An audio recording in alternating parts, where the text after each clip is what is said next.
el Excel? Sí. Bien.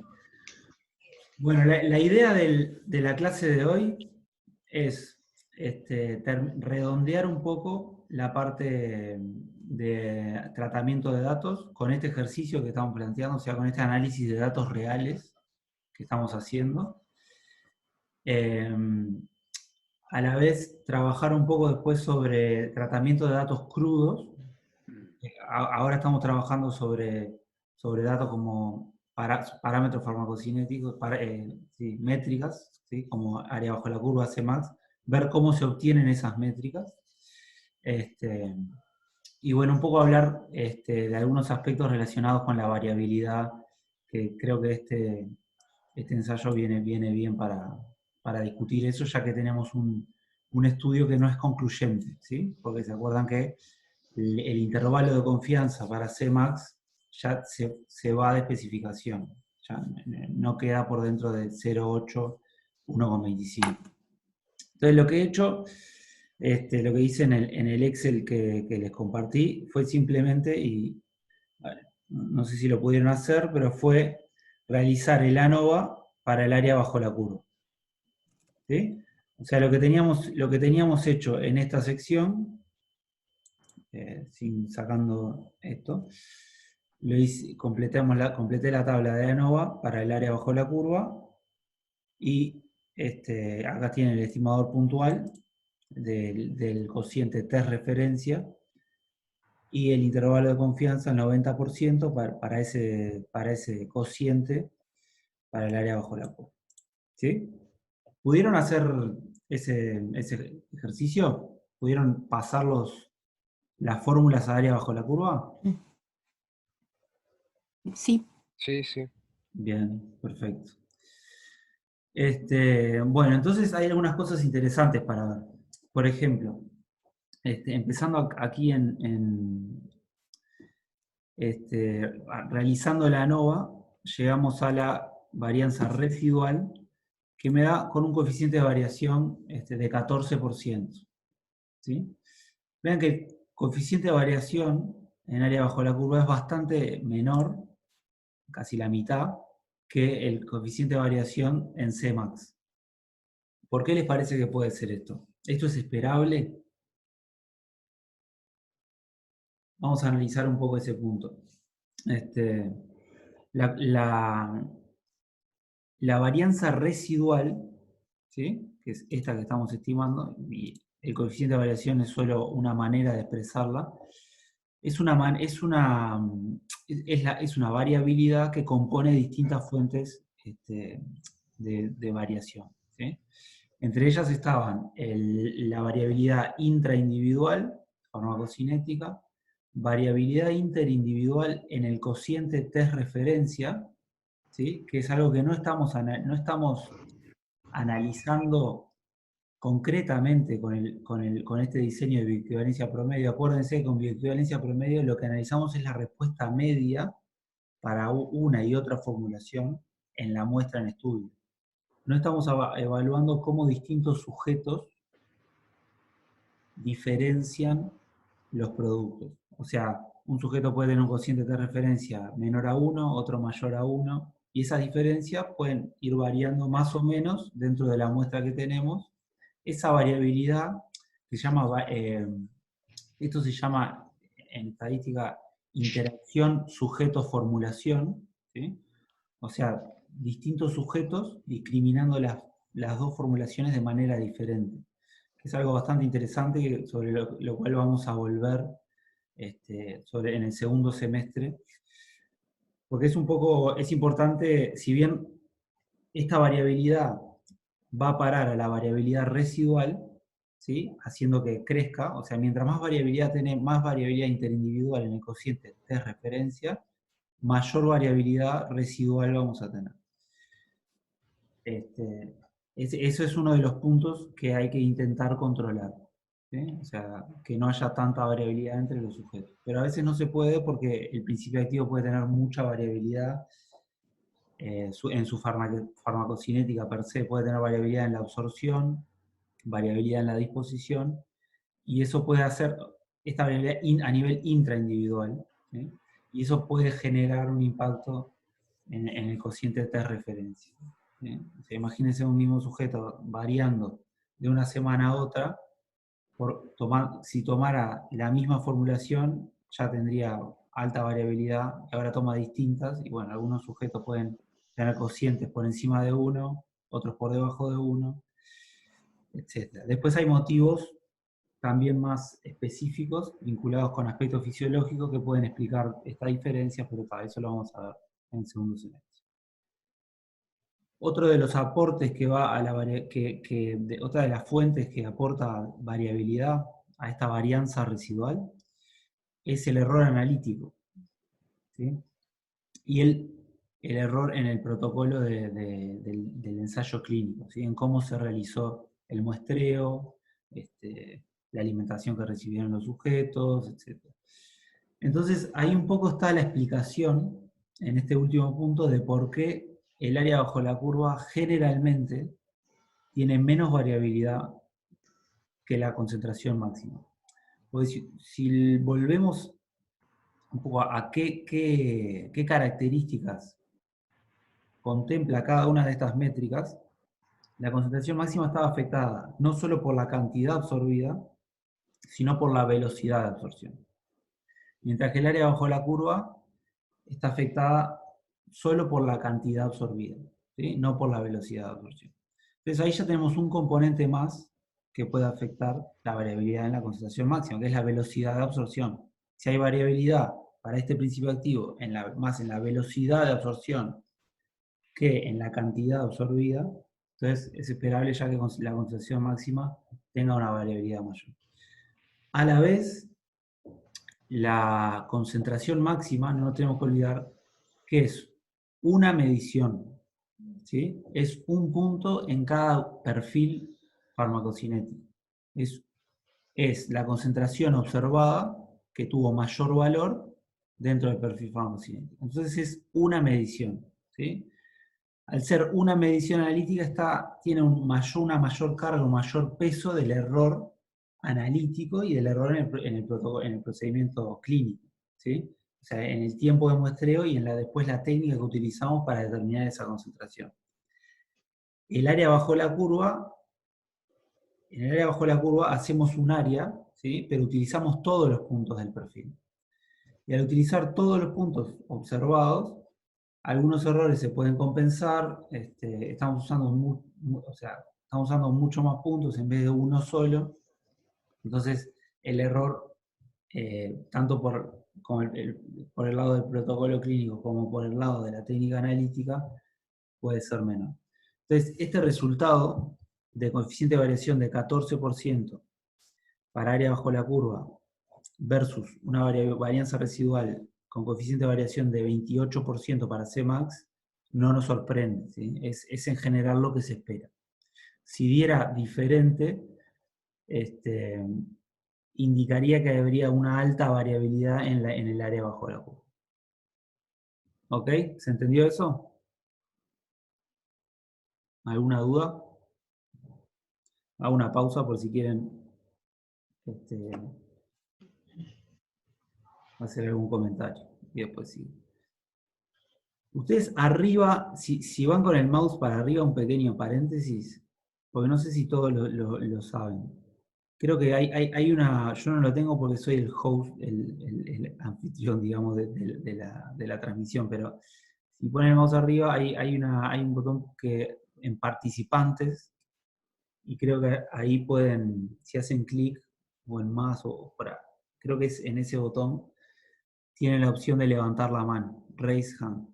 Entonces, eso a mí me aparece con un cartel acá y yo sé que hay alguna duda para responder. Bien, entonces, coeficiente de variación. Entonces, en general, Cmax se espera que sea más variable. ¿Ok? En general es más difícil de controlar la variabilidad acá. Y esta variabilidad habíamos visto que estaba bastante cerca a lo que se considera un principio activo de alta variabilidad, que es un principio activo, no está tan correcto decir, sino más bien Bueno, sería un ensayo de alta variabilidad, porque esta variabilidad también puede estar afectada por el rendimiento de la formulación, ¿sí? O sea, puede haber formulaciones que que provoquen menor variabilidad.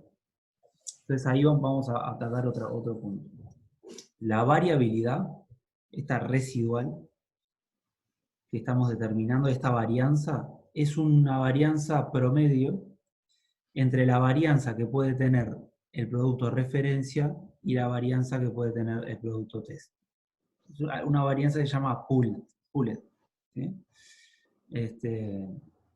¿Por qué no puedo separar las varianzas que tienen en la formulación test y la formulación referencia? ¿Se acuerdan que en bioequivalencia promedio era algo de lo que no evaluábamos? Evaluábamos solo la respuesta media.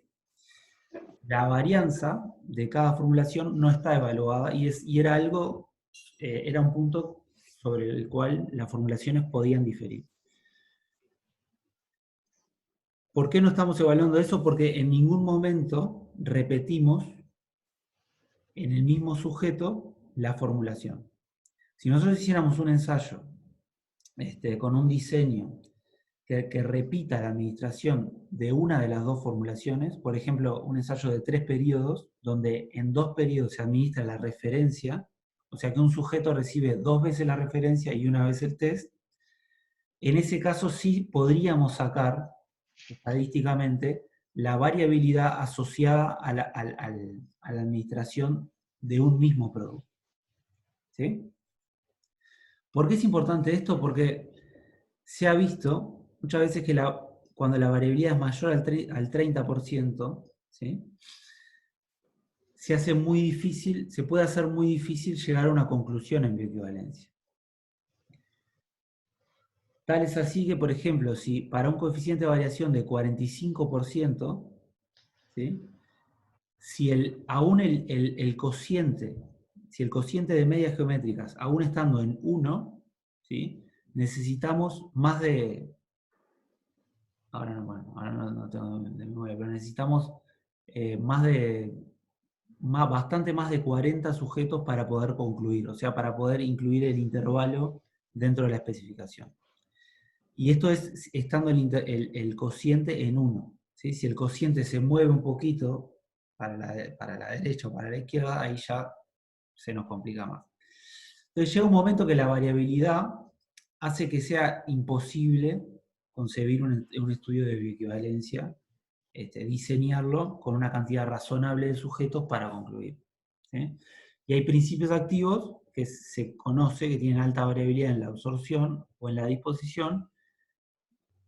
Entonces los estudios de bioequivalencia con medicamentos conteniendo estos fármacos frecuentemente tienen coeficientes de variación mayores al 30%, y en ese caso distintas regulaciones del mundo han incorporado distintas estrategias, ¿sí? Para ver qué se puede hacer, cómo se puede atacar ese problema. Otro de los puntos interesantes es que, como les decía antes, esta varianza es una varianza promedio, y muchas veces, no sé con qué no tengo un dato de con qué tanta frecuencia, pero es posible que la variabilidad del producto de referencia sea mayor a la variabilidad del producto test. Entonces imagínense que estamos haciendo un ensayo de bioequivalencia con un producto test muy variable y un producto de referencia muy variable y un producto test que tiene una variabilidad menor, o sea que sería una mejora tecnológica, ¿sí? Esa formulación test que estamos evaluando porque produce menor variabilidad farmacocinética en una población. Pero al compararla con una referencia que tiene mayor variabilidad, al hacer la varianza promedio, la varianza pooled, el test se ve afectado por esa mayor variabilidad de la referencia. El coeficiente de variación queda mayor y se perjudica el estudio para probar una formulación que supuestamente tiene ventaja. Entonces lo que se ha hecho para atacar este tema, distintas regulaciones como la FDA y la EMA, si bien con criterios un poco diferentes, incluyen lo que se llama bioequivalencia promedio escalada. ¿sí? O scale, ¿sí? Lo van a encontrar solo en inglés. Scale Average Bioequivalence.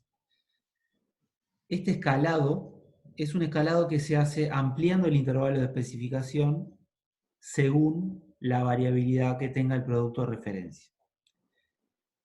Para hacer esto hay que necesariamente hacer un estudio de 3 periodos, o sea, un estudio replicado, ¿sí? Analizando 2 veces la referencia. Pero eso hace que un estudio pueda ser desarrollado con menor cantidad de sujetos.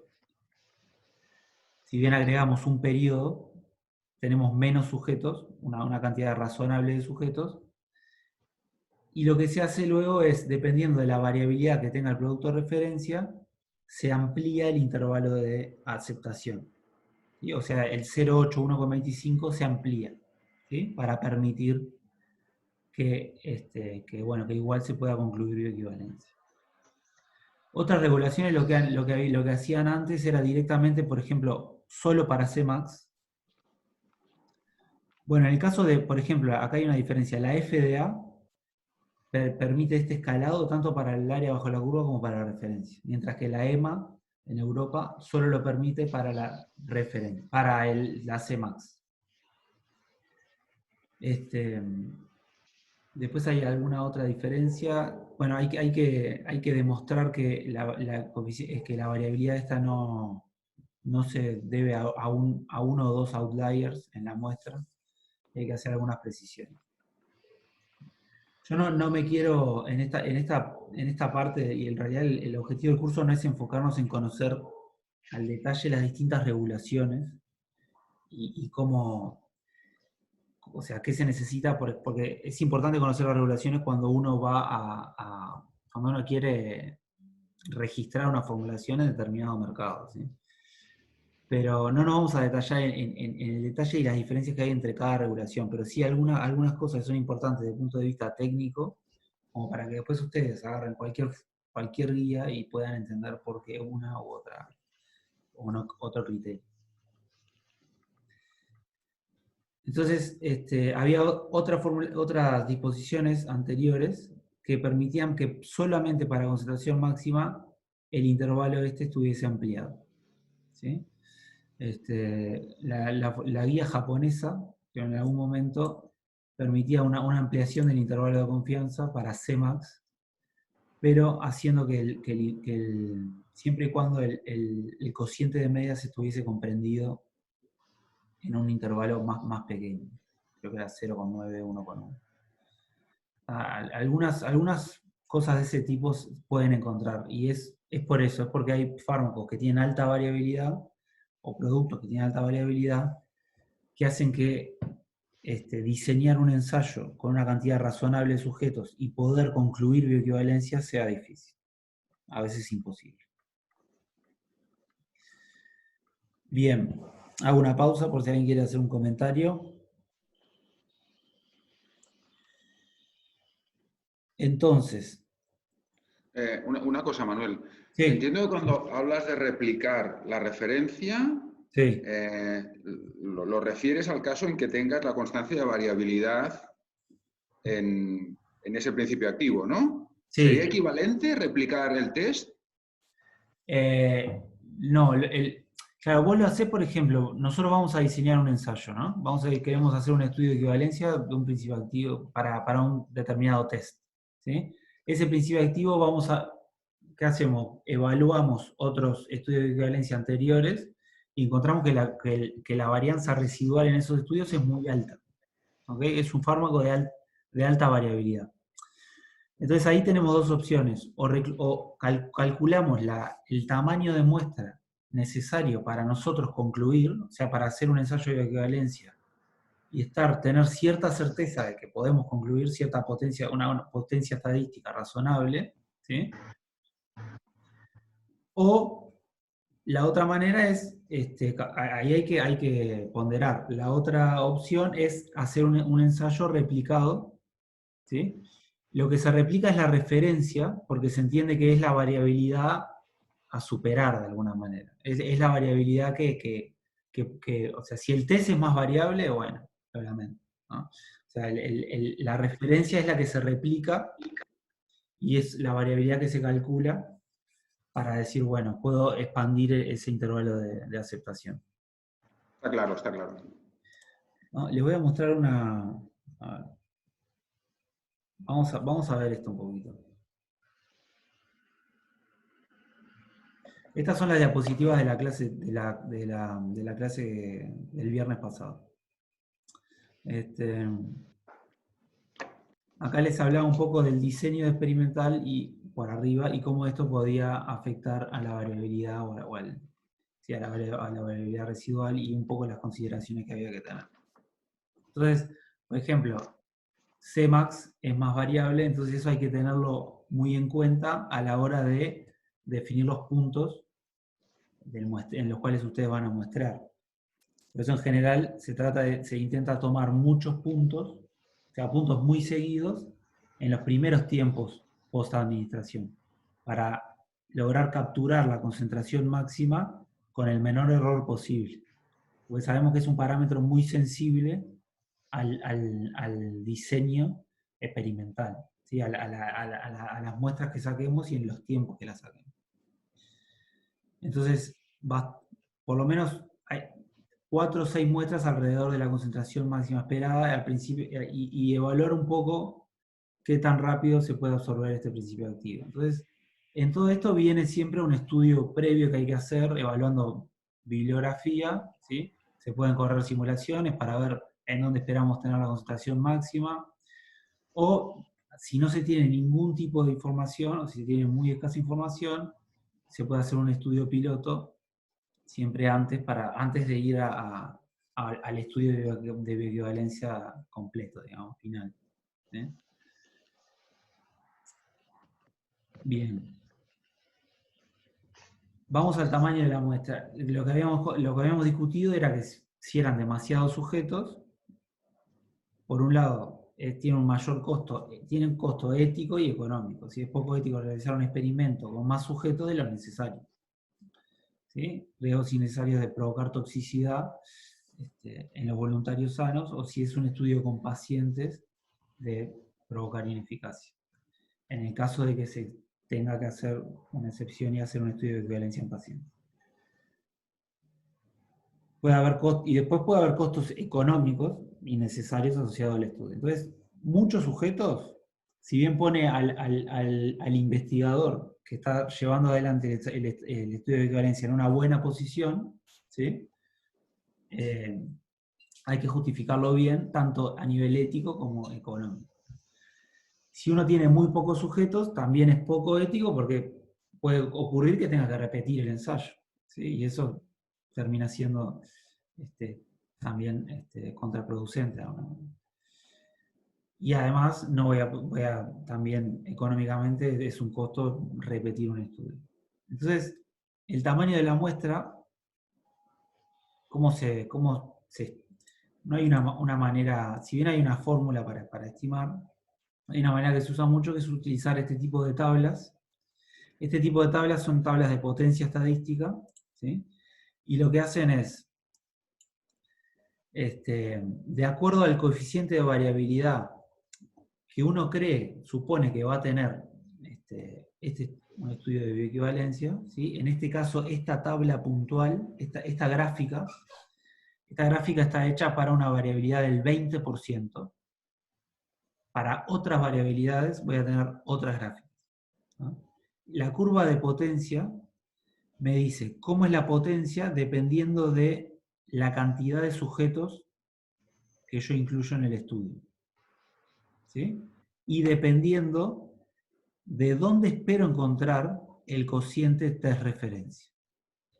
Entonces, miren, si yo tengo un coeficiente, si yo espero un coeficiente de variación de 20% y estoy muy confiado en mi producto test, tal que espero un cociente de 1, ¿sí? O sea, espero que mi producto test sea idéntico a la referencia, o sea, que caiga en 1, la media, sea idéntico en la media. Aún enrolando, o sea, incluyendo 12 sujetos en el estudio, tengo una potencia que anda entre el 60 y el 70%. ¿Se acuerdan que la potencia estadística, lo que controlo con la potencia estadística es el error de tipo 2. El error de tipo 2, o error beta, era la probabilidad de no poder concluir bioequivalencia aun cuando los productos son bioequivalentes. ¿Sí? Entonces, yo quiero controlar ese error. Quiero hacer que ese error sea lo menor posible. Decir que ese error sea lo menor posible es lo mismo que decir tener mayor potencia estadística. ¿Sí? Tener mayor potencia estadística, entonces, es una mayor probabilidad de evitar caer en este error de no poder concluir bioequivalencia, aun cuando los productos eran bioequivalentes. Ese riesgo le llamábamos riesgo del patrocinador. ¿Sí? Riesgo, porque es el riesgo con el que corren el que diseña el estudio, o sea, el que lleva adelante, el centro de bioequivalencia que lleva adelante el estudio, y la empresa, el laboratorio interesado en que su producto test sea finalmente bioequivalente y pase el estudio de bioequivalencia. Entonces, la potencia que se maneja como mínima, ¿sí? La potencia objetivo, o sea, la potencia estadística a la cual uno apunta es un 80%. O sea que ese error de beta, ese error de tipo 2, que quede en menos de un 20%. Fíjense que eso es bastante, igual es bastante arriesgado en algún sentido, ya que decir que tengo un error de tipo de beta de 20%, es parecido a decir que uno de cada 5 estudios de violencia que yo conduzca con la misma muestra me va a dar, no, me va a dar no voy a poder concluir solo por azar. ¿Sí? O sea, el error de tipo 2 es el error de no poder concluir bioequivalencia cuando realmente son bioequivalentes. Un error de 20% que me dice que puedo caer por azar en este error, ¿sí? 1 de cada 5 veces. ¿Sí? Y eso es bastante, o más o menos, es un riesgo. Es un riesgo que tiene asociado cualquier ensayo clínico que se haga. Y siempre es una herramienta fundamental a evaluar cuando uno diseña un estudio. Entonces, si yo predigo que voy a tener un cociente de 1, con un coeficiente de variación de 20%, tomando 12 sujetos, no estoy en la potencia estadística, no puedo predecir una potencia estadística aceptable. ¿Sí? Siempre la potencia estadística es a priori. ¿Sí? Evaluarla a posteriori, o sea, después de realizar el estudio, ya hiciste el estudio. O sea, tenés esos datos y tenés que concluir o no, vas a tener que tomar una decisión. Tenemos que hacer, o sea, si tenemos un 20% de variabilidad residual, tenemos que reclutar 16 sujetos para que la potencia estadística esté por encima de 0,8. Pero miren este detalle, cuando el cociente que yo espero tener está en 1. Si me quiero poner en una situación, o sea, si yo quiero evaluar esto para tomar la decisión de cuántos sujetos voy a incluir en el estudio, me conviene ser un poco más conservador y prever que el producto test se puede desviar de la referencia. Entonces, es mejor trabajar con un cociente esperado de 1,05 o 1,1. Si ya se espera un cociente mayor a 1,1 o menor a 0,9, por ejemplo, ahí ya lo aconsejable sería reformular el producto test, porque va a ser bastante difícil concluir bioequivalencia si el cociente de medias está por fuera de ese intervalo. Entonces, si ustedes se ponen en esta situación de 1,1, necesitan más de 16 sujetos. Ni siquiera usando 24 sujetos llegamos a una potencia estadística del 80%. Necesitamos 36 sujetos. ¿Sí? ¿Entienden cómo se interpretan estas tablas? Son tablas que, gráficas, están en los dos formatos, que son bastante útiles para tomar una decisión respecto al tamaño de muestra. Este no es el único criterio o lo único que hay que tener en cuenta para elegir el tamaño de muestra. Una vez que yo tomé una decisión, o sea, hice una evaluación de la potencia estadística que tengo necesaria, después tengo que considerar también, por ejemplo, que los voluntarios se pueden ir en cualquier momento del estudio. Entonces, en general, se toman más sujetos de los necesarios solo por potencia estadística. Por lo menos 2 o 3 o 4 más. ¿Sí? Entonces, bueno, creo que con eso completamos un poco. ¿De dónde sacar este 20%? Porque acuérdense que si este porcentaje fuera menor, o sea, si yo tengo una varianza residual esperada menor, quizás con 12 sujetos pueda tener una potencia estadística del 80%. Entonces hay que ver las gráficas y las tablas para distintos niveles de varianza residual. ¿No? ¿De dónde yo saco un estimado de la varianza residual? Lo puedo hacer de la bibliografía, ¿sí? Puedo ir a consultar estudios previos. En general hay reportados estudios previos. Y muchos de esos estudios a veces informan el cociente, el intervalo de confianza, no nos informan a veces la varianza residual, pero uno puede sacar la varianza residual a partir de la amplitud del intervalo de confianza, y esa es la fórmula que les dejo acá. ¿Sí? Si uno no tiene ninguna información previa, lo que va a tener que hacer es o alguna estimación a partir de modelos, o hacer alguna simulación, o hacer un estudio piloto. ¿Sí? Un estudio piloto, además de darnos una información sobre la varianza residual, nos va a dar también una información más precisa respecto a dónde esperamos que esté el cociente de referencia. Porque donde yo espero que esté este cociente a priori, lo puedo evaluar con ensayos in vitro, viendo las características de disolución. Eso lo vamos a ver la semana que viene, ¿no? Después de turismo. Hacer ensayos de disolución para comparativos, ¿sí? En medios biorrelevantes para tener una idea de dónde puede caer este cociente, incluso acoplar algunos modelos computacionales, o sea, integrar datos obtenidos in vitro en ensayos de disolución a modelos computacionales para hacer simulaciones e incluso simular el estudio antes de que ocurra para ver si, para tomar la decisión de hacerlo o no hacerlo y con qué cantidad de sujetos. Bien. Nueva pausa para preguntas.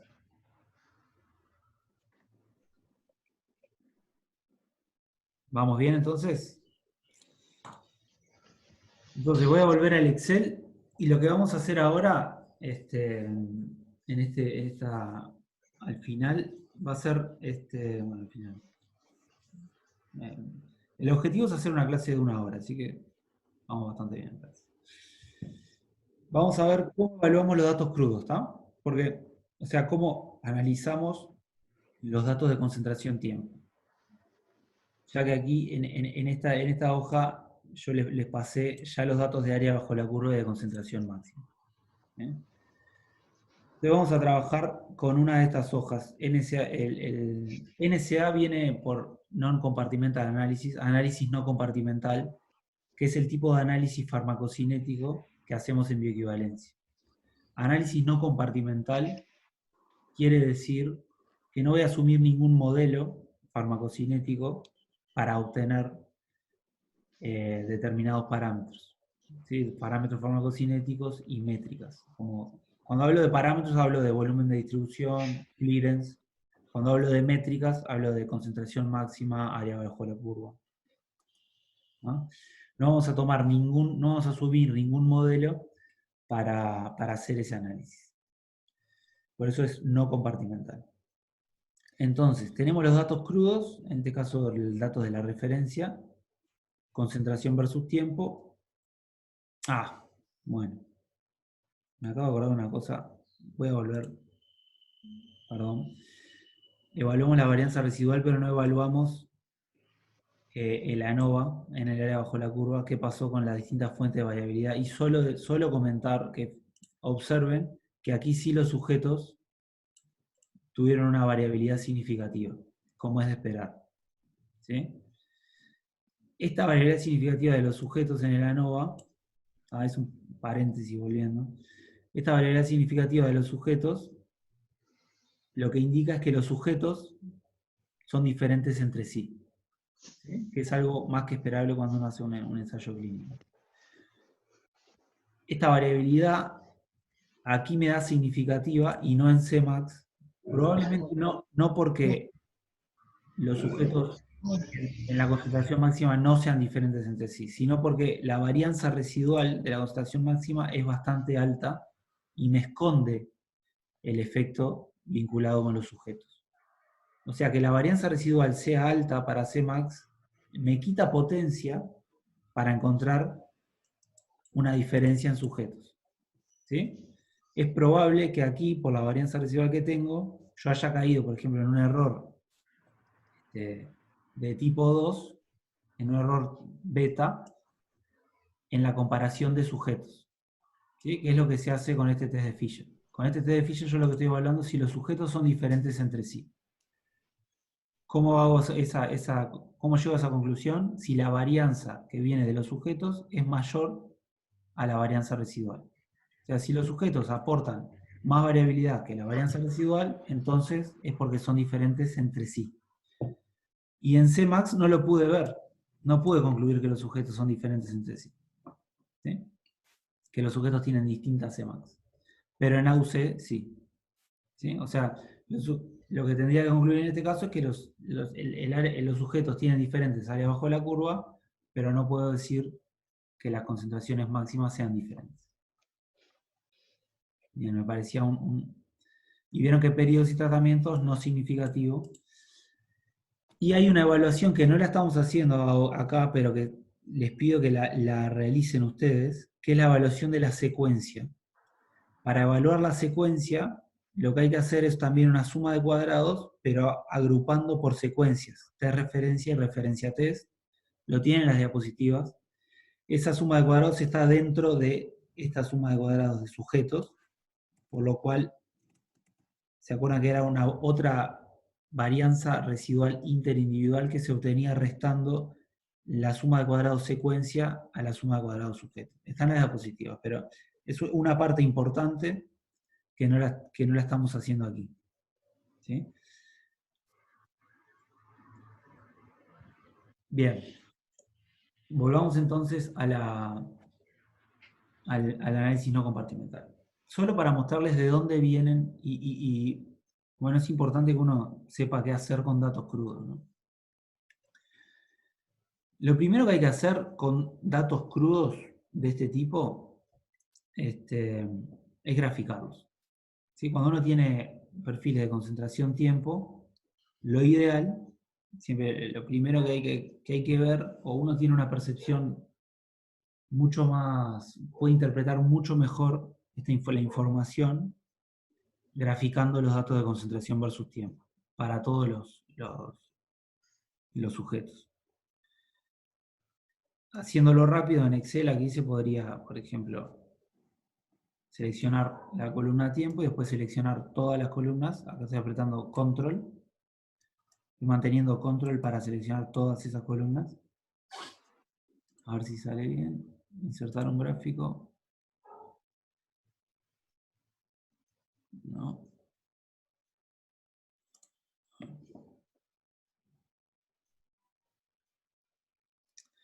Hay que tener cuidado porque cuando se hace esto a veces no queda bien. Ahí no me está graficando bien lo que yo necesito hacer. Vamos a hacer ahora sí.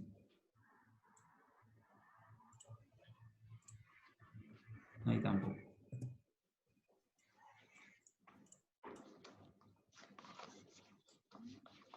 No, el Excel a veces estas cosas tiene. Por eso la semana que viene le vamos a enseñar otra herramienta que es mucho más linda para graficar. Entonces, este sería el gráfico para el sujeto 1. ¿Sí? Un gráfico de concentración-tiempo. Cuando hacemos estos gráficos de farmacocinética,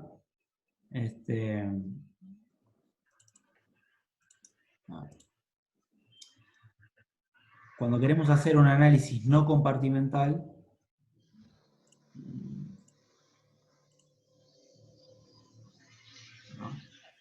En general unimos los puntos con una línea recta. ¿Sí?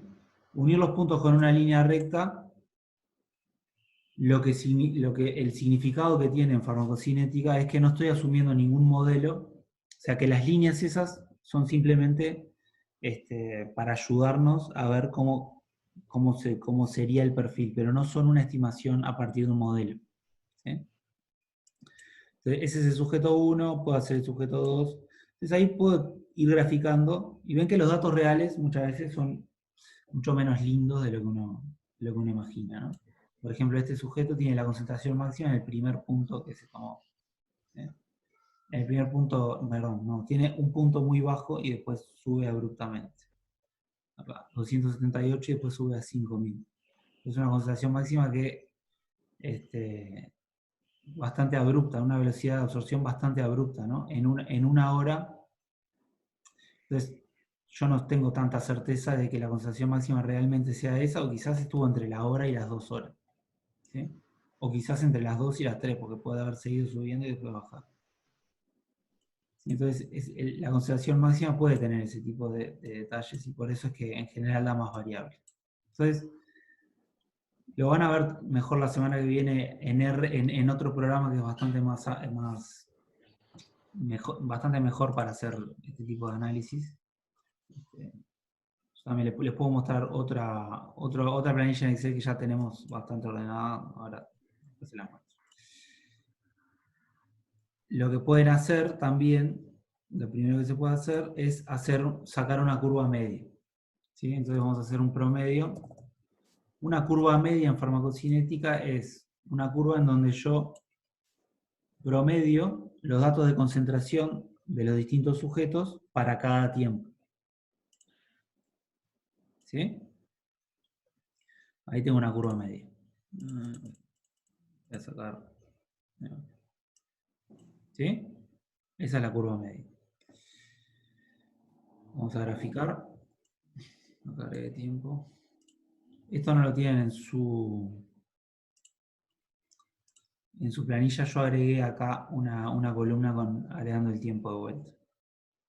Entonces ahí yo lo que tengo es un gráfico promedio. ¿Sí? En general el gráfico promedio resulta bastante más suavizado, ¿sí? O sea, bastante más lindo, digamos, de alguna manera, que los gráficos individuales, ¿sí? Porque estamos promediando, entonces estamos sacando algunos desvíos que pueda haber, estamos suavizando la curva. ¿Sí? Eso en general no es muy bueno porque escondo algunas diferencias que puedan haber entre sujetos, pero sí me da una idea de por dónde anda la curva media para todos los voluntarios. Siempre que hacemos una curva media, es importante también agregar la variabilidad, porque acá estoy mostrando la respuesta media, pero no tengo una idea de la variabilidad. Entonces, la variabilidad muchas veces en este tipo de gráficos, como yo quiero presentar una variabilidad que esté en la misma dimensión que la concentración, que la observación, o sea, coeficiente de variación no me sirve, por ejemplo, porque es un porcentaje. Entonces no puedo graficar acá un porcentaje con unas concentraciones. Lo que se utiliza es el error estándar. El error estándar se obtiene de dividir la desviación estándar por raíz de n. Entonces, vamos a hacerlo así. Desviaciones en Excel, voy a la función desviación estándar de la muestra, ¿sí?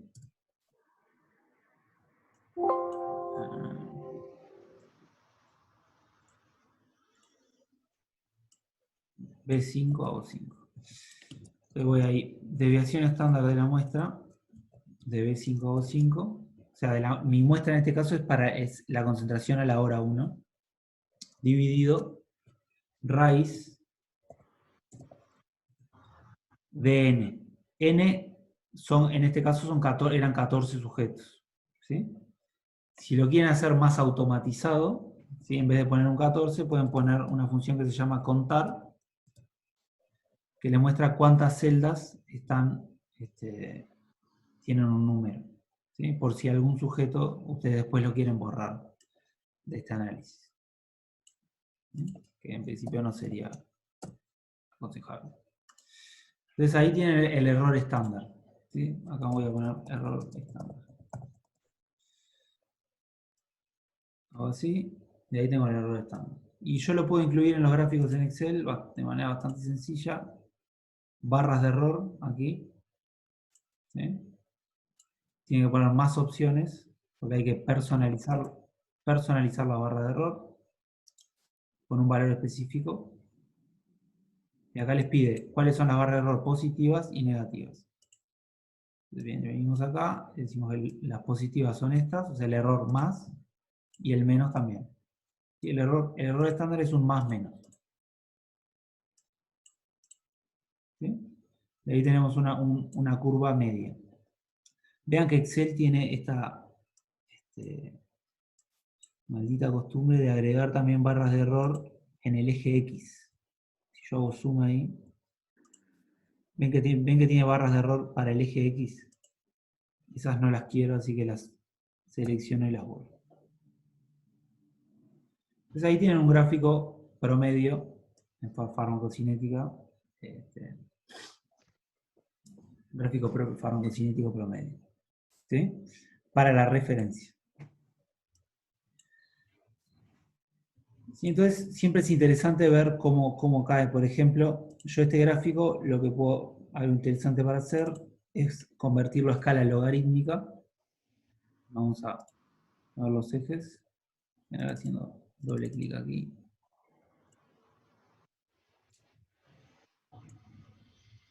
Doble clic aquí, opciones de eje, escala logarítmica.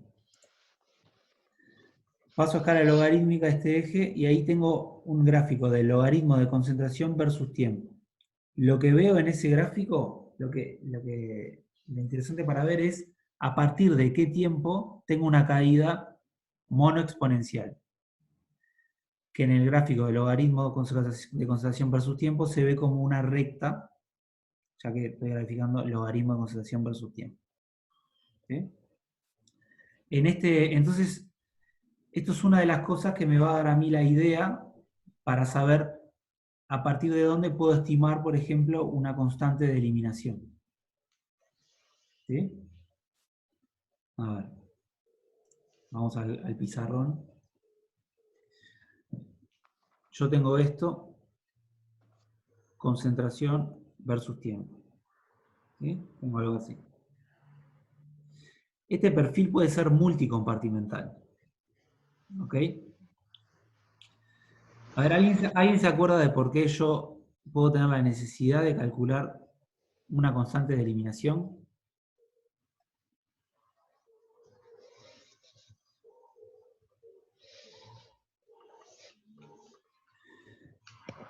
Para calcular el área bajo la curva de 0 a infinito.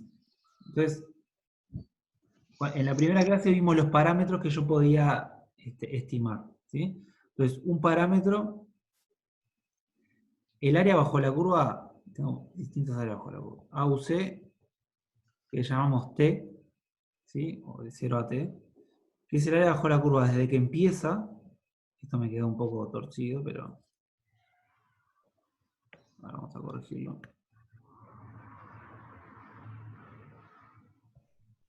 El área bajo la curva desde que empieza, ¿sí? Es esta área. Hasta el último tiempo observado. ¿Sí?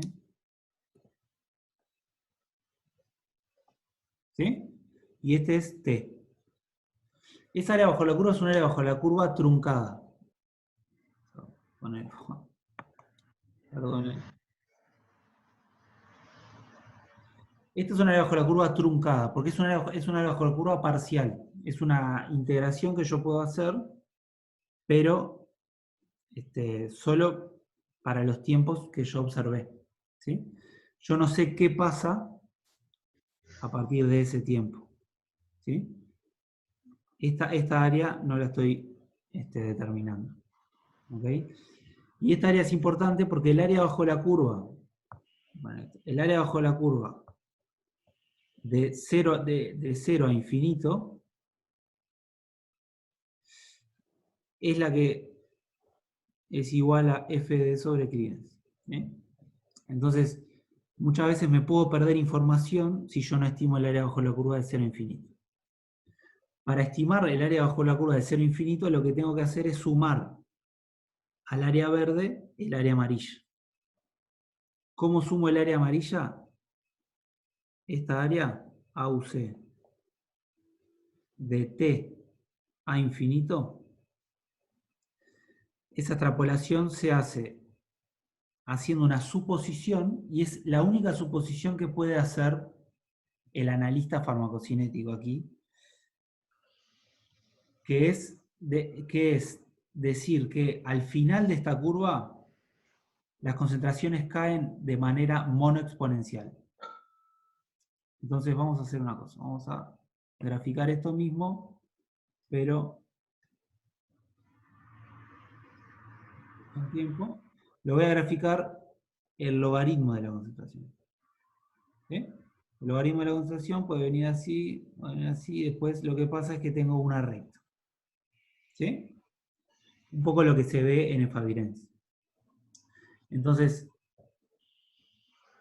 ¿qué voy a asumir? Es que luego de ese tiempo que yo no dejé de observar, después de t, las concentraciones van a seguir cayendo como una recta. ¿Sí? Entonces, si yo selecciono esta recta, a ver, vamos a otro color.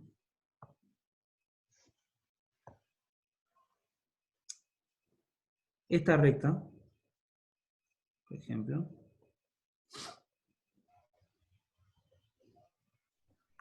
en farmacocinética se sabe que cuando tengo una caída monoexponencial, o sea, cuando el logaritmo de la concentración cae con el tiempo, como la caída es monoexponencial, lo que está pasando es que la concentración es igual a un valor, vamos a llamarle un valor B, por E a la menos lambda T. Tengo una caída monoexponencial. ¿Sí? Con una determinada constante de velocidad que llamo lambda. Esa lambda es la constante de eliminación, se le dice, es la constante de pseudoequilibrio, es la constante que marca la caída cinética del final de la curva. Entonces, si pasa eso con la concentración, yo en la transformación logarítmica, logaritmo de C es igual a logaritmo de B menos lambda por T. Entonces, tomando los últimos puntos que yo tenga en esta curva y haciendo una recta, yo puedo estimar esta constante de eliminación. Al estimar esta constante de eliminación, puedo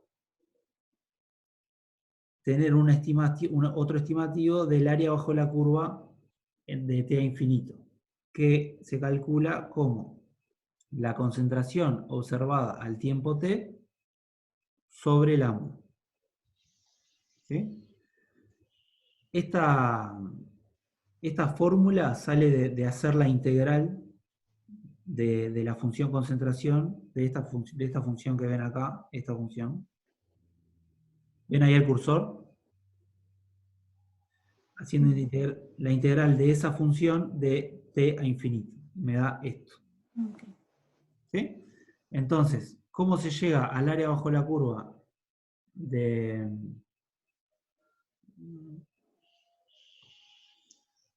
¿Cómo hallo el área bajo la curva de 0 a infinito? La hallo haciendo la suma de área bajo la curva t más la extrapolación, ¿sí? Ct sobre lambda. ¿Bien? Entonces vamos a volver a la gráfica. Entonces, ¿por qué es importante graficar? Para yo poder elegir qué puntos voy a tomar en cada uno de los sujetos para estimar esta constante. Esa selección de puntos es lo que yo les digo que es el único factor de subjetividad que uno puede agregar en este análisis. ¿Sí? Es el único lugar donde un analista y otro pueden tener diferencias y llegar a resultados diferentes. ¿Sí? Lo que se exige es que, que la constante de eliminación sea estimada con al menos 3 puntos, ¿sí? Porque 2 puntos siempre nos van a dar una recta y puede haber mucho error, ¿sí? En esa estimación. Entonces, al menos tomar 3 puntos. Después hay algún software que lo que hace es ver con cuáles puntos tengo el mejor R cuadrado, por ejemplo, para esta recta, ¿sí? Y eso bueno, también es válido, ¿sí? Lo que yo generalmente hago es evaluar cada una de las gráficas para los sujetos y ver un poco si tengo algún patrón común, ¿sí? Por ejemplo, a ver si yo estimo la constante de eliminación con 5 puntos, ¿cuánto me da? ¿Sí? Si yo la estimo con 4, ¿cuánto me da? Y así hago pruebas intentando que haya un criterio común, no elegir distintos puntos para cada voluntario. Pero eso es una selección personal, es una decisión personal. ¿Sí, Andrés? Yo tenía una consulta con respecto a la elección eso de puntos. Sí, Porque en Fabians tenés que hay recirculación enteropática. puede haber. Porque no sé, hay algunos puntos que a lo último que en algunos sujetos se ve Sí. aumentado. A veces no es, sí, a veces puede ser de circulación, a veces es que puede haber error analítico, a veces, o sea, hay que evaluarlo bien eso. Pero te puede pasar sí claro, que tengas sujetos que no tengan una caída linda, digamos, una buena caída Ujú, este, en los últimos puntos.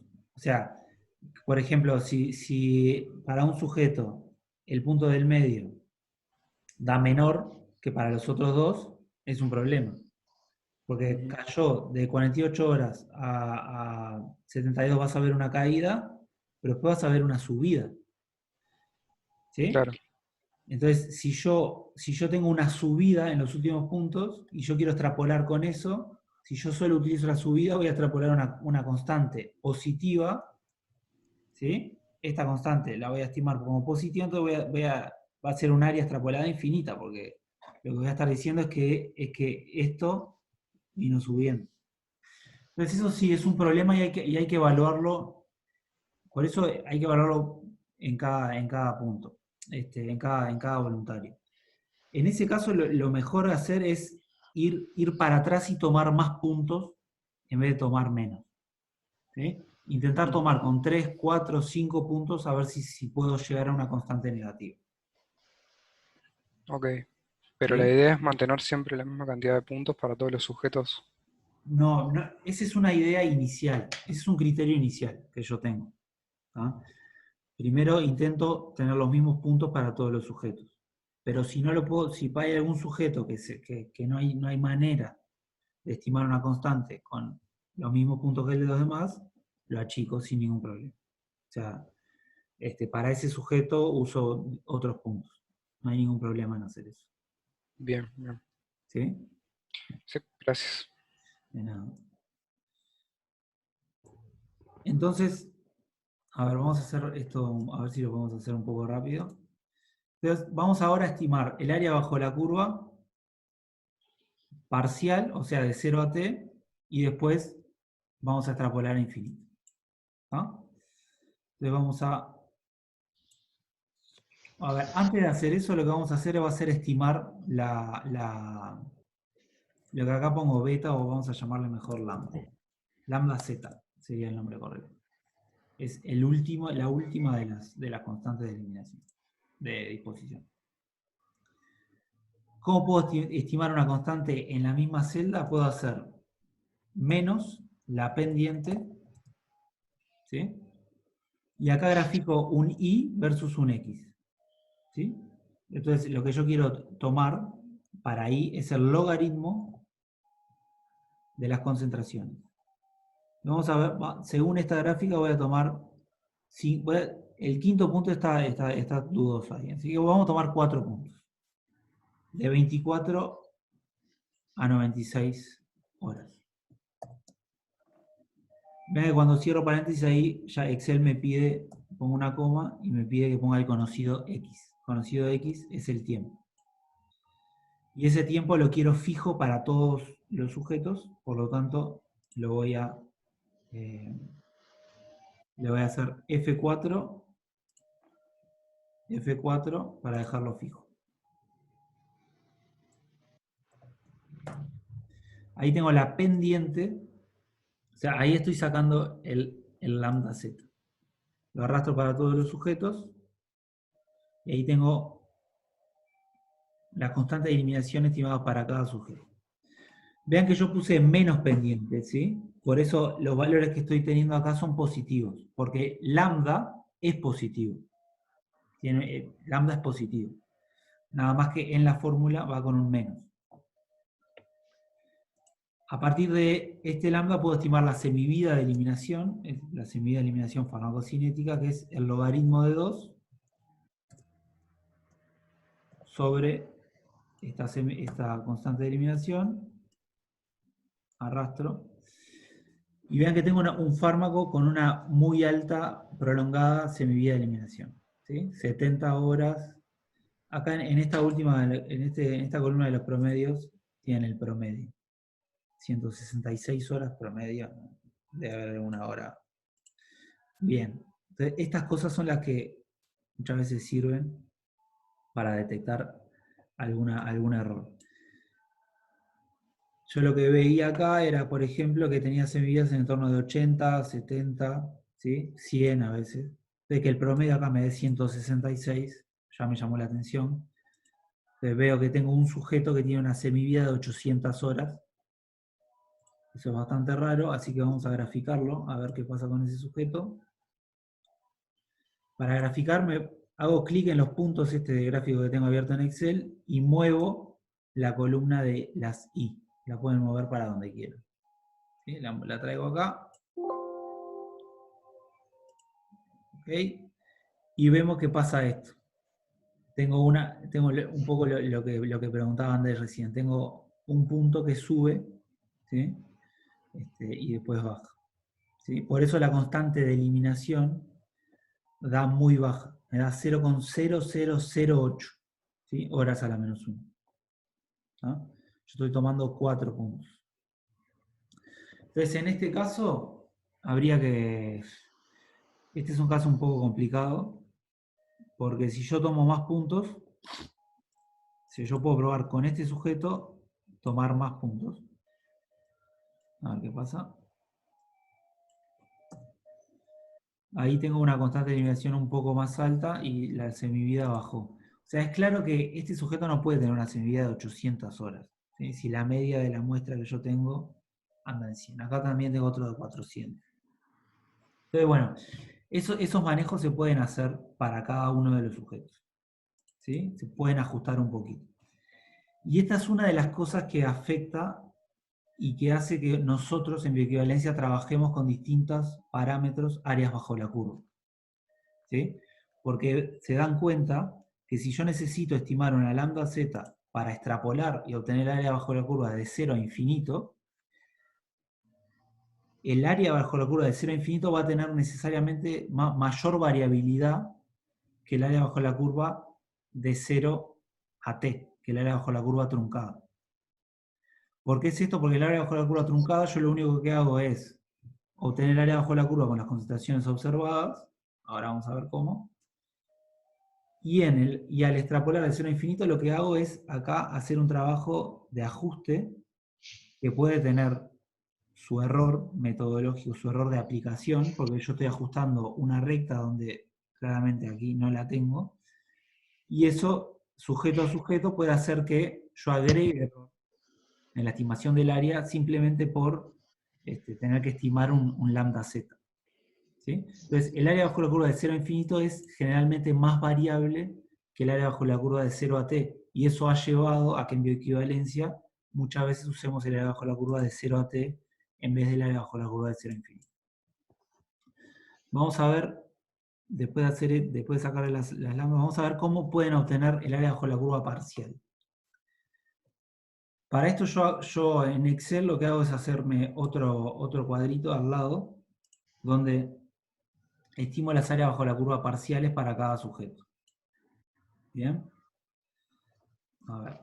Entonces, acuérdense que el área bajo la curva, la integración del área bajo la curva sin asumir ningún modelo, o sea, yo no puedo integrar. Si yo asumo un modelo, tengo una función que describe las distintas concentraciones que vi. Si tengo una función, la puedo integrar matemáticamente. Pero en este caso es un análisis no compartimental. No tengo un modelo, por lo tanto no tengo una función. Entonces, ¿cómo se integra? Se integra por el método de los trapecios. Asumiendo que, vamos a volver al gráfico promedio aquí.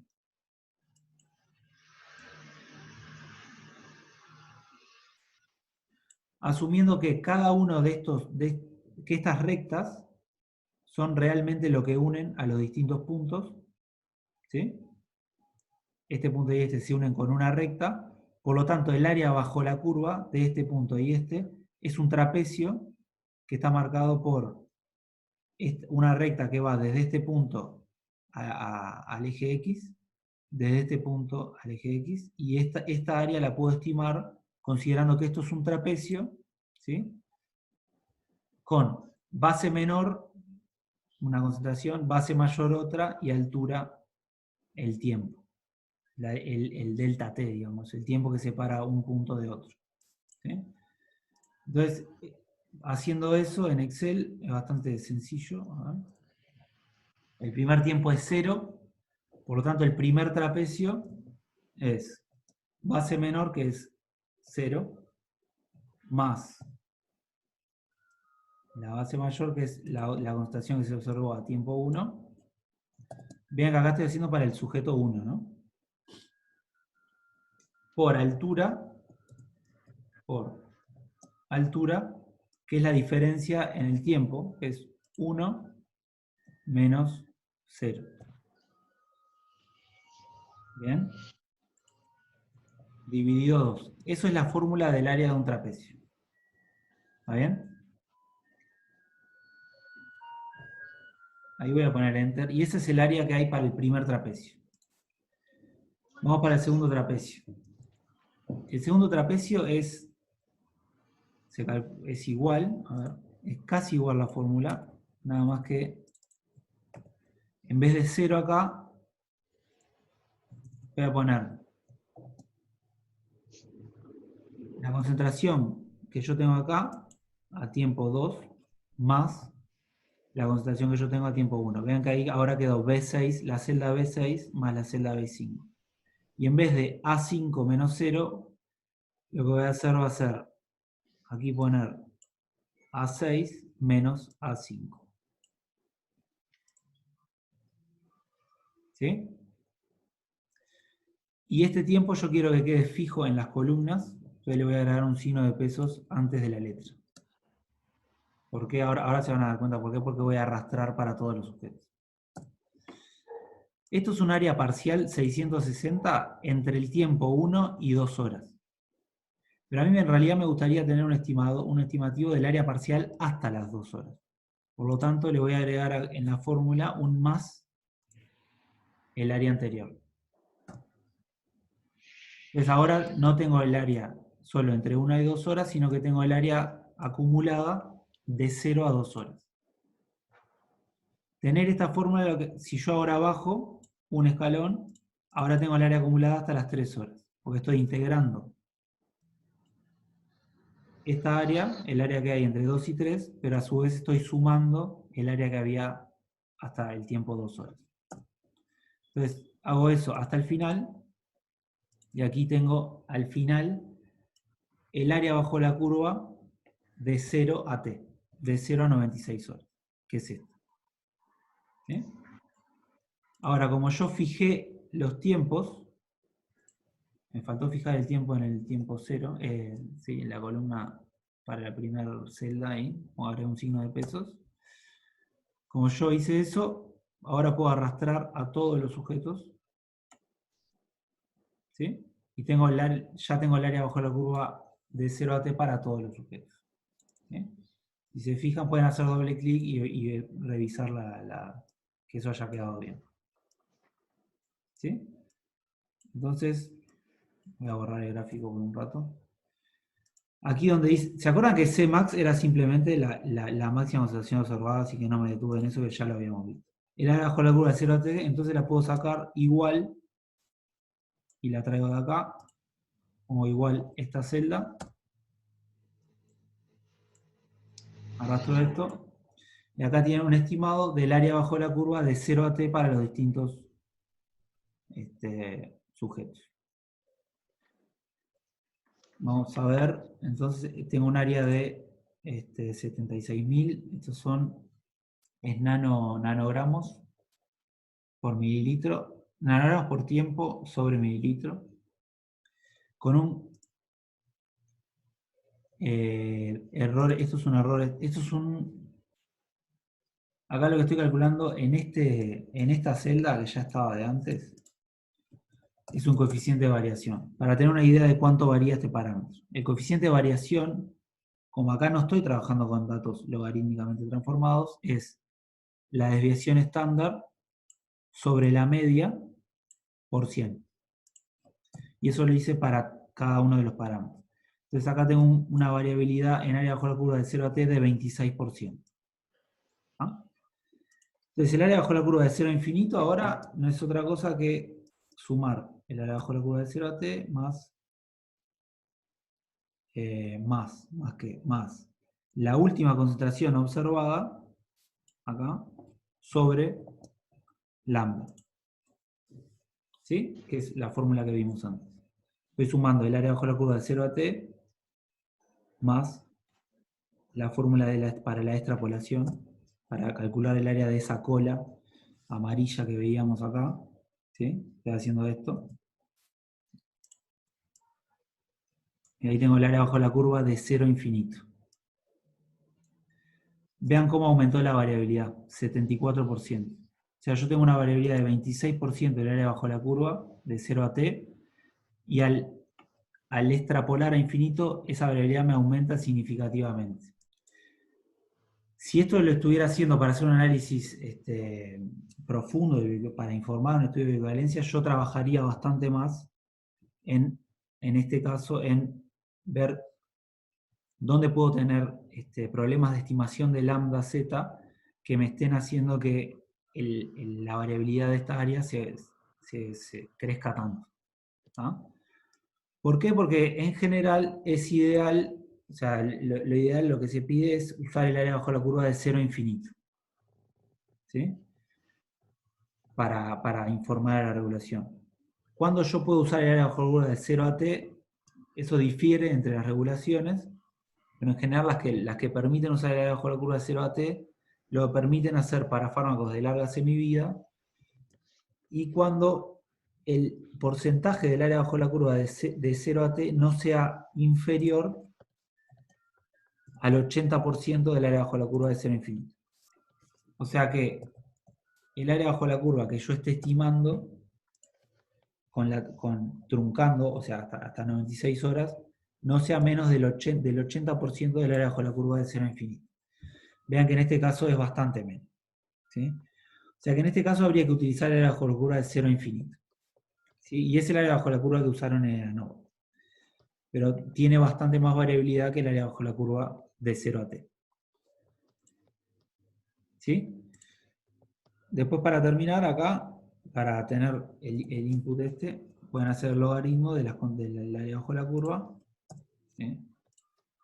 Y ahí van a tener. Esto es lo que se introdujo a la ANOVA aquí. Y una cosa buena de Excel es que yo esto lo apliqué toda la referencia, pero como tengo la referencia y el test con la misma estructura, yo puedo venir acá, por ejemplo, copiar todas estas celdas. Puedo copiar, al principio no me va a dar mal, porque no tengo allá las extrapolaciones y todo lo demás. Pero también voy a copiar las fórmulas para las áreas bajo la curva parciales. Acá estoy copiando y pegando, no estoy haciendo otra cosa.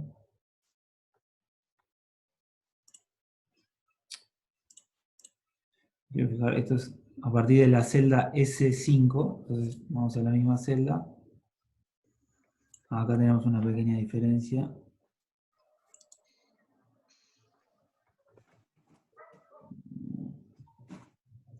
Porque yo agregué una, vean que acá en referencia agregué una columna,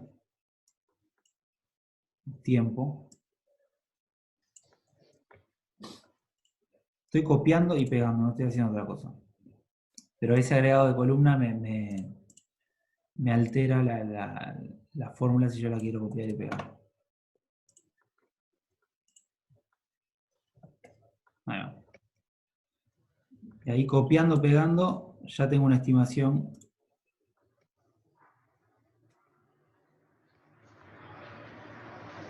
También para el texto. Tengo un problemita acá.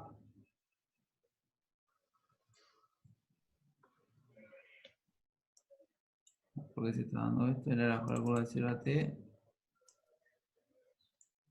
Acá el igual quedó corrido.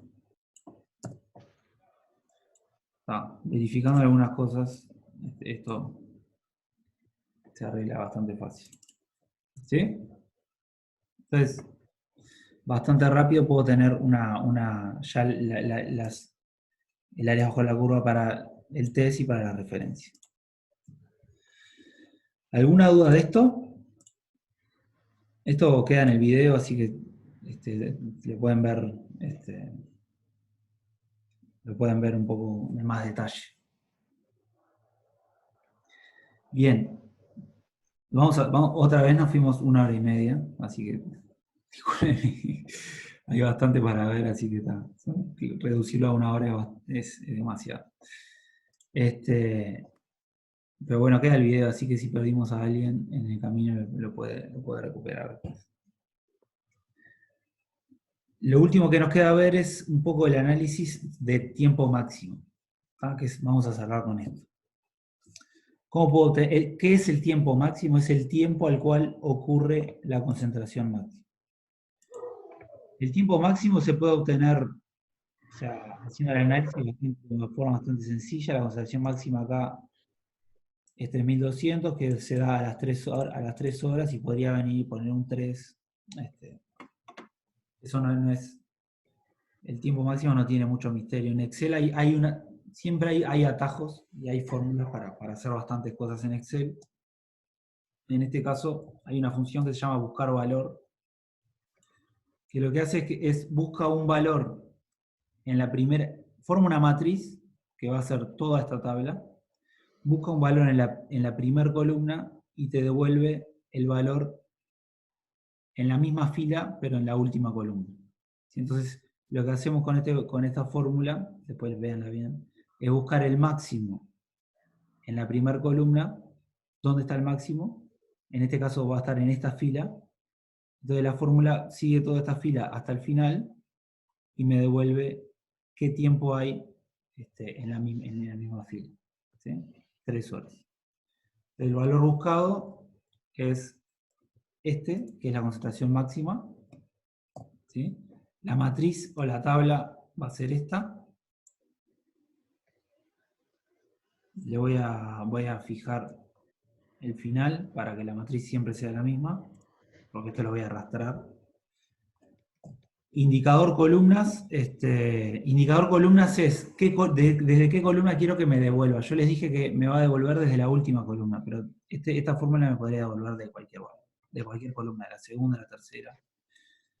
En este caso voy a agregar una función que se llama contar blanco, contar celdas en blanco. Voy a poner así. Esto véanlo después, un poco quizás en el video. Esa contar blanco me va a contar cuántas celdas tengo desde la primera fila hasta la última. ¿Sí? Y rango tienen que poner falso, coincidencia exacta. ¿Sí? Ahí, yo les paso este Excel y véanlo bien después, pero es una manera bastante cómoda de sacar un tiempo máximo. Ahora arrastro y tengo el tiempo máximo para todos. ¿Sí? Y eso también lo pueden pegar acá, y tienen el tiempo máximo para el test. ¿Sí? El tiempo máximo es un parámetro que un poco indica la velocidad de absorción, pero ha sido un poco, no sé, distintas regulaciones lo manejan de manera bastante diferente. Hay regulaciones que piden, por ejemplo, que no haya una diferencia evidente o llamativa, pero no piden ninguna evaluación estadística para realmente evaluar si el tiempo máximo del test difiere del tiempo máximo de referencia. Nuestra regulación sí lo pide, también ANVISA lo pide, FDA no lo pide, por ejemplo, y EMA tiene una mención esta mención, como que no sean muy diferentes, pero no exige ningún análisis estadístico. ¿Qué análisis se hace? Recuerden que el tiempo máximo no tenía una distribución normal, por lo tanto no puedo aplicar un análisis como el ANOVA, que es un análisis que asume una distribución normal en el conjunto de datos que voy a usar. Lo que tengo que hacer es una comparación entre los tiempos máximos de una formulación y otra. Es un contraste de hipótesis. Pero como no puedo asumir ninguna distribución, se hace un test que se llama no paramétrico. Los test no paramétricos no asumen ninguna distribución. ¿No? Se define así. Este test no paramétrico, a su vez, tiene una particularidad que es para datos pareados. ¿Qué quiere decir datos pareados? Que hay una variable que une al tiempo máximo del test y el tiempo máximo de la referencia, que es lo que yo quiero comparar.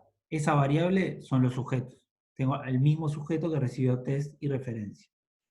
Entonces es una comparación, es un contraste de hipótesis para datos pareados. El test de hipótesis, el contraste para la prueba, para comparar dos valores, dos medianas, ¿sí?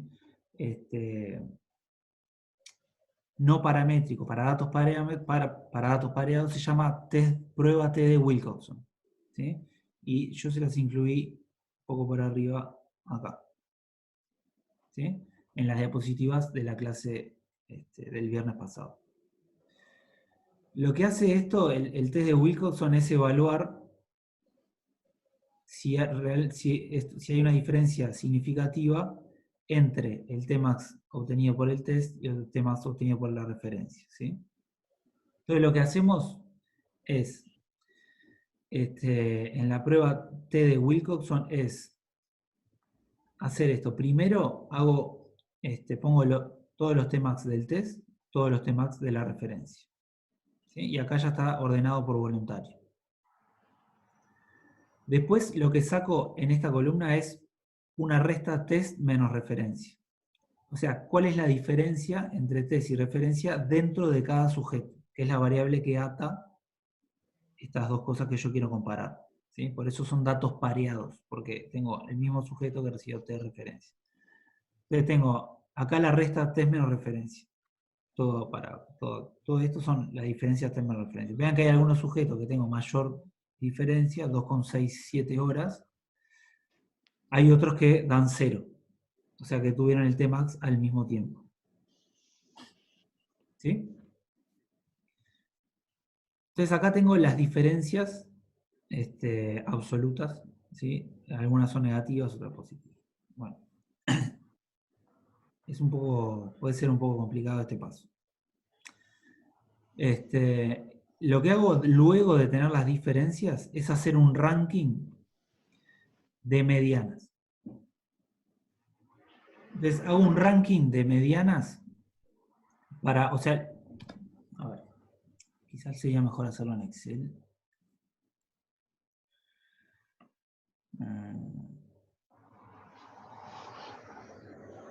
A ver, vamos a venir acá a ver si lo puedo hacer rápido para mostrarles con estos datos cómo es. Lo voy a hacer rápido acá abajo, ¿no? Estos son los tiempos máximos para la referencia. Voy a copiar y acá los voy a pegar, pero los voy a pegar pegado especial. Los quiero como un columna, así que voy a copiar los valores con transposición. ¿Sí? Acá le voy a poner el número del sujeto. 1, 2, 3, 4, 5, 6, y tengo 14. Sujeto, Tmax referencia. Voy a traer los Tmax del test. Pegado especial.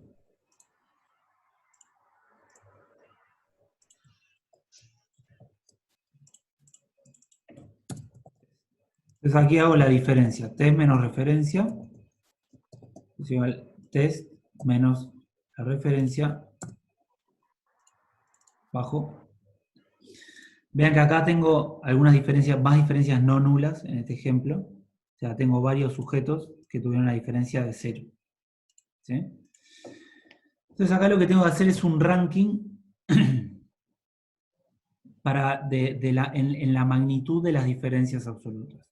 ¿Sí? O sea, un ranking es ordenar estas diferencias de menor a mayor magnitud. ¿Ah? Las diferencias que son 0 ya dejan de participar en el análisis, se van. ¿Sí? Ya si un sujeto tuvo diferencia nula, nada, ya sale del procesamiento. Entonces lo que hago es ordenar. Entonces, por ejemplo, en este caso es fácil, bastante fácil, porque tengo dos magnitudes. Tengo la magnitud 1 y la magnitud 2. Esto en términos absolutos, olvidándome si es negativo o positivo. ¿Ah? Magnitud 1, magnitud 2. Entonces hago un ranking, ¿ah? Poniendo por posiciones. Entonces en el primer ranking está la diferencia más grande. ¿Sí? No, perdón. En el primer ranking la diferencia más chica. ¿Sí? Que en este caso es 1. Pero tengo que asignar posiciones a ese ranking. Entonces así, la posición 1, por ejemplo, la posición 2, la posición 3, posiciones. Ranking. 1, 2, 3. ¿Cuántos unos tengo? Tengo este 1, este 1, estos 3. Tengo 6 1. Entonces, de la posición 1 a la 6, tengo todos sujetos que comparten esa diferencia de una magnitud de 1 hora. ¿Sí? Como todos estos comparten la misma magnitud, no les voy a asignar posiciones diferentes, sino que les voy a asignar la misma posición. Y esa posición va a ser la mediana de este ranking. La mediana de esto es 3,5. La mediana de este conjunto, de 1 a 6. Pueden hacer mediana. ¿Sí? 3,5. Para ahí. Y esa es la posición que van a tener todos estos valores. ¿Sí? Después en el ranking 7, 8, 9, tengo la magnitud 2. 2, 2, 2. 1, 2, 3. Entonces acá hago la mediana de vuelta para ese ranking. F4. Voy a fijar las celdas. Estoy haciendo un poco rápido para que después cualquier cosa lo vean en el video. Y ahí ya tengo dos posiciones, tengo 3,5 y 8. Entonces después lo que me tengo que fijar, hago dos estadísticos, un T más y un T menos. El estadístico T más es la sumatoria de las posiciones para todas las diferencias T menos referencia que tienen signo positivo. ¿Sí? Entonces, en este caso esas referencias, esas posiciones son las del sujeto 2. ¿Sí?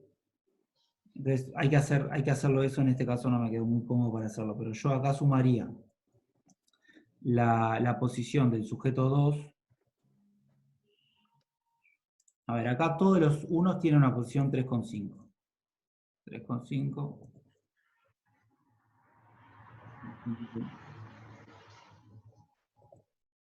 Y todos los otros tienen una posición 8. 8, 8.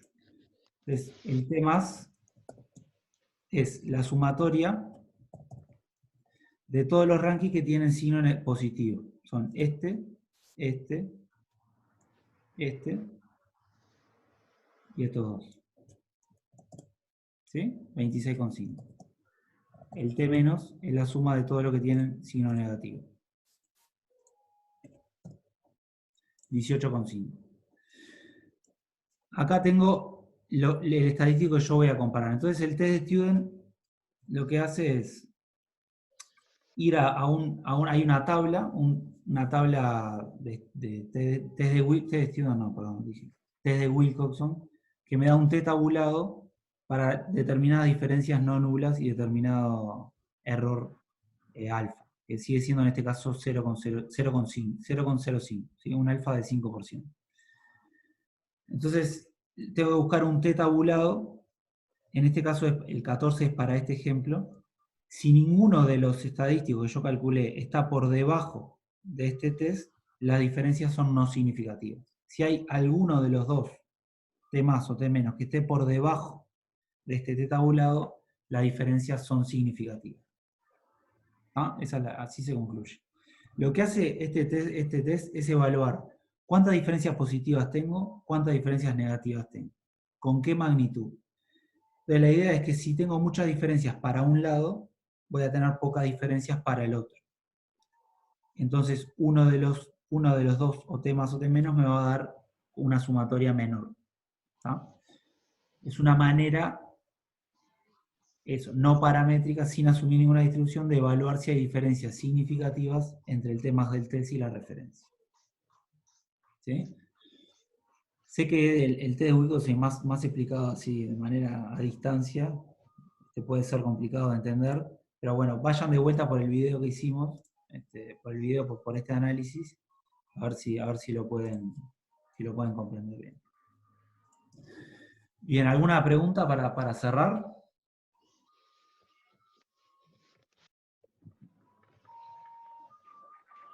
Entonces, hoy hablamos de un poco de variabilidad, hablamos de la variabilidad residual, comparamos esa variabilidad entre el Cmax y el área bajo la curva, hablamos un poco de guías y un poco de potencia estadística, después hicimos un análisis no compartimental sobre datos crudos, estimando concentración máxima, área bajo la curva, truncada y extrapolada hasta infinito.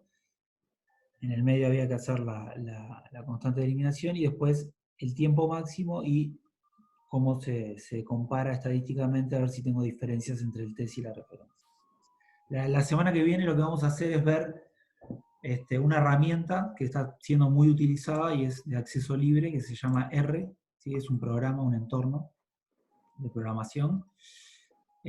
Vamos a ver algunas aplicaciones que nos parece que es una herramienta bastante útil para transmitirles, porque bueno, eso se viene usando bastante y tiene ventajas importantes.